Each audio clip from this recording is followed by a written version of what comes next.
Hello and welcome to World Vape Day, Colin. Thank you for celebrating harm reduction with us today, and it's a great pleasure to have you here. How are you? Thank you, Michael. I'm very well, thank you. Good afternoon, good morning to you, and good afternoon to me. Thank you for being here. I was thinking before we get into the vaping politics to ask you a personal question. And how are you involved in smoking and tobacco harm reduction, and how did it start for you? What's your personal story about it? Well, look, I've been working as a medical practitioner for over 40 years, which says something about my age. But it soon became very clear that helping people to quit smoking was the most important thing I could do as a doctor. I mean, of all the things that we do, that saves lives, and it's the most effective intervention in practice. So I became more and more involved in research and teaching, but I found that in helping patients to quit, it was one of the most frustrating things I ever did. You know, quit rates are very low, even with the best medical care, and I was supposed to be an expert. And then when I heard about vaping and that it seemed to be working for people who couldn't otherwise quit, I became very interested. And I went to the US in 2015. I spoke with Clive Bates, Martin Dockrell, Peter Hayek, and they confirmed my impression that this was very promising. So when I came back to Australia, I got more involved in using it with my patients, in advocating for it, in following the research very carefully. And, I just felt that it had enormous public health potential. But in Australia, there was a hostile and quite irrational reaction to vaping from governments, health associations, medical associations. So I became involved in advocacy to get the message out there. In 2017, several colleagues and I formed the Australian Tobacco Harm Reduction Association, which was a health promotion charity to raise awareness of vaping and other forms of harm reduction. And I've been working on it ever since. It's been a slow process, though, because of all the opposition. And just out of curiosity, how did that work for you? Being on the one hand a doctor, on the other hand kind of an activist, did you get pushback or did you get attacked like many activists experience? Yes, constantly. Yeah. So what I was saying was not popular in the medical profession, which I worked in all those years, and there were a lot of negatives. There was a lot of negative pushback. Complaints and loss of positions at the hospital and at the university. There was resistance and a lot of hostility. But I just thought it was so important. Obviously, you overcame that, fortunately. Yes. Yeah. And look, to be frank, it actually made me more determined. There was a lot of ad hominem attacks, and it made me more determined because I knew I was on the right side of history. And have you ever personally smoked or vaped, or was that more just because of the patient's interaction that you became interested? Look, I've never actually smoked. My father was a heavy smoker, and I grew up in a cloud of smoke, which I hated. I tried a few butts as a kid, as you do, but it never took, fortunately for me. My father was a doctor, and he went on to die from cancer related to smoking. So that also motivates me to be, active in this area. That's very unusual. For me, it was the same. Having a smoking father, hated it, and then eventually started it on my own. So really stupid, but that's more the norm. Now. Yeah. Well, that's right. That's more the norm, and there are genetic and the environmental things that trigger it. So yeah, I was lucky. Indeed. But let's start talking about for the main reason why we invited you to talk and come on World Vape Day. It's because you recently published a book on vaping, and I think it's a very, very interesting book for obviously all the vapers who are listening now and the activists, but also for the smokers. Maybe you can tell us a little bit, why did you actually write this book, and how did this idea start? Yeah, look, I was just so frustrated with the disinformation and the negative messaging about vaping from health professionals and from the media spreading this information. I could see how it was helping smokers quit. I could see the research was supporting it. And I wanted to provide accurate information for smokers so they could make that informed decision to switch, and then also provide them with practical advice on how to actually go about it. So the book is designed for smokers, for vapers, to give them more information. It's for health professionals to educate them, and for policymakers. Because I think at the end of the day, this is a political issue. And I think the policymakers, need to be brought up to speed.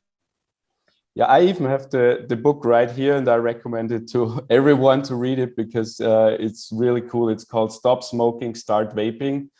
And already on the cover, Senator Holly Hughes, also a very good defender of vaping, said this book is a must for any smoker who wants to know if vaping can help them quit. So how would you summarize the book? What is it about generally?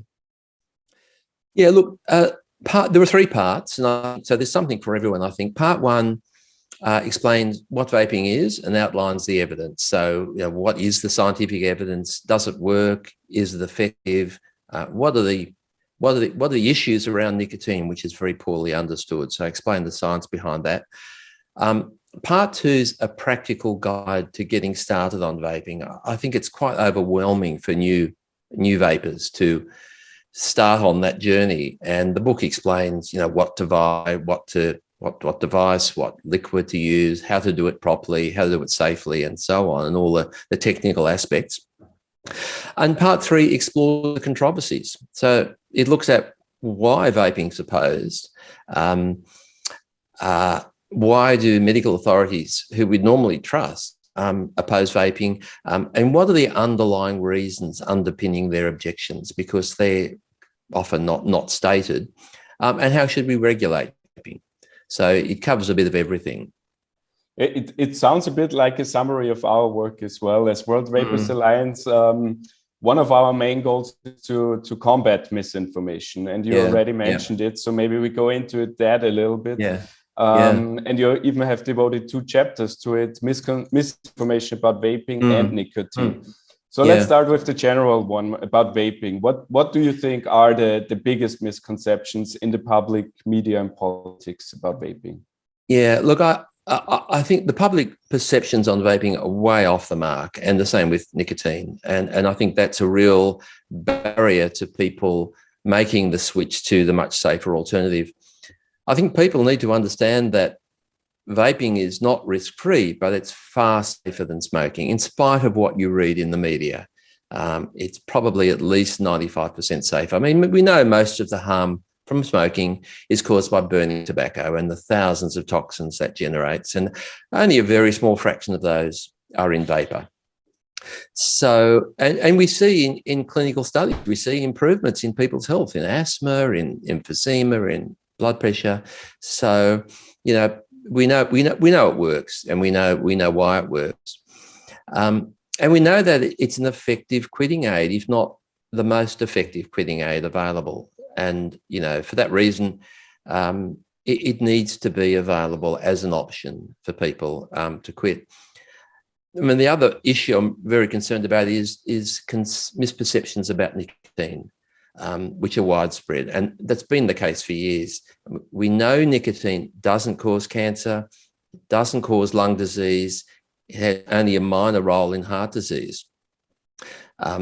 It doesn't harm the adolescent human brain. There's no evidence of that. And there are so many benefits of nicotine. We're not recommending people take it up for the benefits, but it does generate pleasure, improves concentration and memory, has a calming effect. And it's beneficial for a whole range of medical conditions. It's particularly good for people with schizophrenia, helps to prevent Parkinson's disease, ulcerative colitis, a whole range of things. I mean, the bottom line is that if people switch from smoking to vaping, they can expect substantial improvements in their health. And we see that all the time. They feel better, they save money. But there are some risks, and it shouldn't be taken up by non-smokers. And it's always best to stop vaping if you can without going back to smoking. And what do you think? Because I think the one main misinformation which connects vaping in general plus nicotine is, which always comes up, the gateway effect. And it's really astonishing for me how that can always be pushed, because everywhere we look, where vaping rates go up, smoking rates go down. So actually, it should be celebrated, not fought against. Exactly. How do you, or why do you think is that this conception and reality go so far away from in this area? Yeah, look, this whole gateway issue is just wrong. I mean, I think it's used as an argument by people who are opposed to vaping as a way of, it's an emotional and it's an alarming concern that what kids are vaping. But the reality is that most of these kids vape short term and only transiently. Very few of them actually get addicted to vaping. And what the evidence is showing is that vaping is actually diverting kids away from smoking. And there have been a lot of studies that have found that. And that's consistent with the fact that smoking rates are falling faster than ever amongst youth in countries where vaping is supported and widely available. So the science does not support the gateway theory. And yes, some kids who mightn't have smoked may go on to smoking because of vaping, but far more try vaping and don't progress. And the overall effect is a gateway out of smoking. And the same applies for adults, obviously, as well. I barely know anyone who starts with vaping. Almost all vapers are former smokers. Why do you think then that vaping in general is so opposed or gets so much criticism and scrutiny from the public and also the professionals who should know better? Look, I think they give reasons why they don't want vaping. A lot of it's to do with this desire for a nicotine-free society, which we'll never have. I mean, there's always this traditional approach that people should just quit. We should abstinence only. They shouldn't use an addictive drug. There's kind of a moral element there. It's sinful and immoral to use an addictive drug, and they should just stop. But of course, we all know that many smokers can't. But we now have an effective alternative, and we need to make that available to people. There's a lot of conflicts of interest, I think. Organisations that are set up and funded to oppose smoking, I think they see vaping as a threat. It's a threat to their position, to their funding, and they don't, of course, say this, but it's about preserving their role and their conferences and their staff funding and their agenda and their prestige. And some tobacco control public health professionals see this as a real threat to them. Now, this is something they didn't think of. It's different to what they've been recommending all this time. It's a threat to their prestige and their legacy. And I think they want people to continue doing what they've always said they should be doing. And this is a whole new paradigm which they're not comfortable with. And the other thing is, of course, the political risk. I think for governments, there's more kudos in being tough on smoking and in protecting the kids. And I think that drives a lot of the political debate, where there's less to gain from supporting smoking and possibly more resistance. And of course, there's all the taxes. In Australia, it's the fourth biggest tax, and that would leave a big hole. So they're naturally going to defend that. And finally, I think the other thing is the groupthink, the fact that if you're a member of an organisation that's opposed to vaping and you have a different view, it puts you at risk. You're at risk, risk of career advance, of funding, of other opportunities. If you speak out against your group or your tribe, it does put you at risk. It's safer to follow the pack. And I think a lot of people feel they're locked in now, and they can't change their minds once they've decided. And people don't generally change their minds. And I think they just keep pushing on, hoping this will go away. And of course it won't. I mean, we know there's over 80 million vapers in the world. I mean, it's not going to stop. And how do you think, or what do you think, how we can get out of this? Is there some hope? Are there countries which could be seen as best practice models? how they treat vaping, and what can other countries learn from them? Yeah, look, I think at the end of the day, this is a political issue. I think once there's enough pressure on the politicians, their concern is getting elected at the next election. And once there's enough advocacy and pressure on them, I think they'll start taking this more seriously.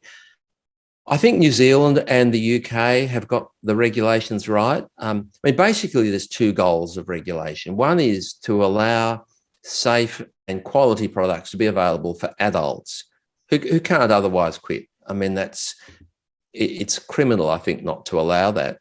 But secondly, we have to make sure that we're not letting kids take vaping up who don't already vape. And we can do that. I mean, we can do that by licensing premises that sell vaping products that with very strict age verification. We can have strict penalties and loss of license for those outlets. And just like we do with any other adult product, I don't see that should be a problem. And, you know, in countries like the UK and New Zealand, it's not a problem. And even if kids get hold of vaping, to be frank, they're less, these are the kids who more likely would have smoked, many of them, and are being diverted away from it. I mean, regulation should also be proportionate to risk. I mean, vaping is so much safer than smoking. In Australia, it's harder to get vaping product than it is to get deadly cigarettes, and that's, you know, that's just ridiculous. Yeah, I fully agree. Obviously, unfortunately, we are already running out of time. But as for a very short last thing, what would you say to all the listeners, to the vapers, the activists? What should they do or can do to protect vaping? Yeah, look, I think what they need to do is to make as much noise as they can. I mean, I know in some countries they are, but I think approaches to politicians are key. I think they should visit their members of parliament. I think they should write to newspapers. They should tell their friends, tell their health professionals, and eventually they'll have to realise that this is a serious issue. It's not going to go away, and actually it works. And personal stories cut through where research doesn't. This is not about the research, not about the evidence. You know, the evidence is very clear. It's all about other factors behind the scenes. But I think once enough pressure is brought to bear, politicians will get the message, and, you know, eventually vaping will prevail, and I'm sure it will. It will sooner or later, hopefully in my lifetime, but I'm sure it will. But we just need to keep plugging away as hard as it is. Let's hope so. I think everyone here will do their best to defend our right to vaping. Yeah. Unfortunately, we are already out of time. So thank you so much for joining us today. We'll keep celebrating harm reduction. Thank you for being on the show. It was a great pleasure. And thank you for your fantastic work as well. Yeah, thank you, Michael. I appreciate the opportunity. Take care. Bye-bye. Bye.